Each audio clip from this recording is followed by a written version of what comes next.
A devastating flash flood near the Nepal-Tibet border has caused widespread destruction across central Nepal, killing at least 163 people and leaving more than 750 people missing.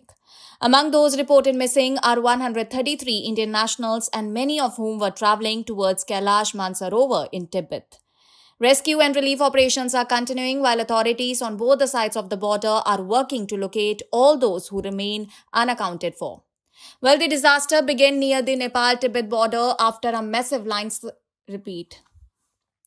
The disaster began near the Nepal-Tibet border after a massive landslide sent a huge volume of ice, rocks, mud, and water into the tributary of the Bhote Koshi River. And according to the US Geological Survey, the landslide generated a seismic signal equivalent to a magnitude 5.2 earthquake. The resulting surge of water and debris rapidly moved downstream, triggering devastating flash floods in several areas. The worst hit districts include Rasuwa and Dharing. The disaster has affected communities across a large stretch of central Nepal, with the impact extending from around 70 kilometers to nearly 200 kilometers from Kathmandu. The scale of destruction is severe, and entire settlements near rivers were inundated.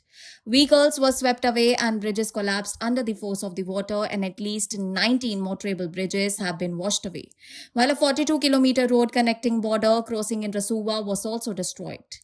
With roads and bridges damaged, several affected areas have become extremely difficult to access, making helicopters a crucial part of the ongoing rescue operation.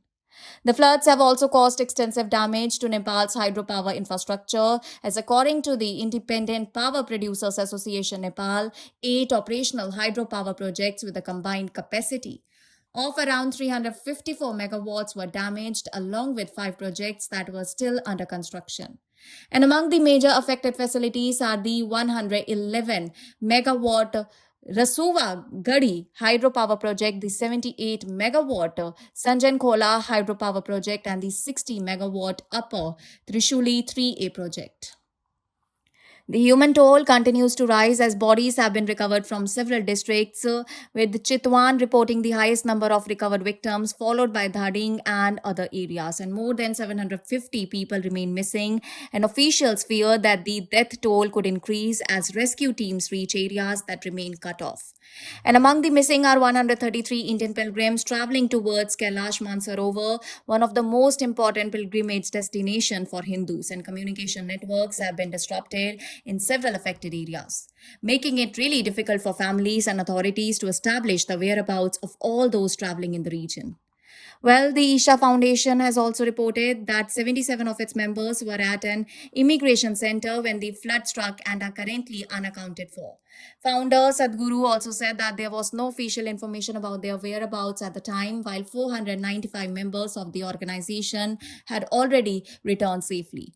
Nepalese authorities later said that the staff of the immigration center was also out of contact.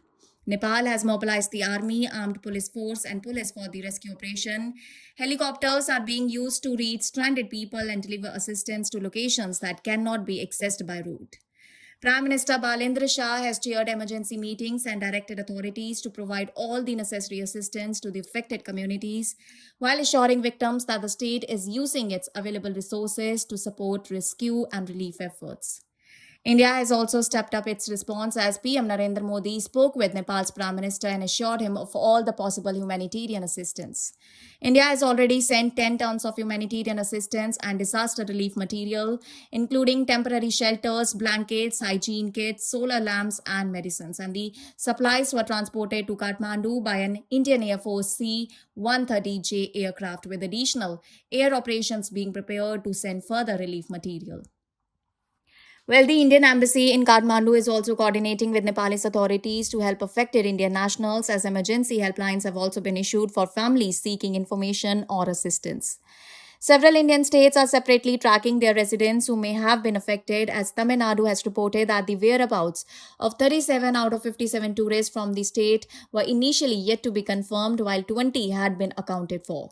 UP activated its helpline. Maharashtra reported tourists from Mumbai and Pune safe but stranded, and Kerala said that a 36-member group traveling in Nepal was safe and away from the affected areas. The disaster has also raised concerns in neighboring Bihar, where flood water from Nepal entered the river system, and authorities opened all the 36 gates of the barrage in order to manage the increased water flow and place several districts on high alert.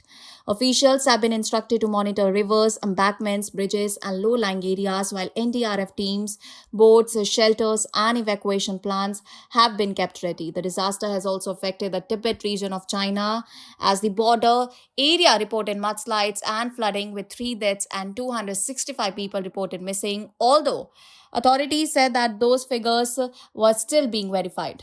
Roads, communication networks, and power links around the port were also damaged, and China has deployed personnel and drones to assess the entire situation. While 145 officers and soldiers from the People's Armed Police have been sent to assist with emergency operation. Well, Chinese President Xi Jinping has also ordered an all out search and rescue effort, calling for people at risk to be evacuated, injured victims to receive timely medical treatment, and stronger monitoring in order to prevent secondary disaster. Well, for now, rescue teams continue to search for survivors and missing people across the disaster hit areas, and with roads and bridges destroyed, communication disrupted, and hundreds still unaccounted for, the situation remains extremely serious.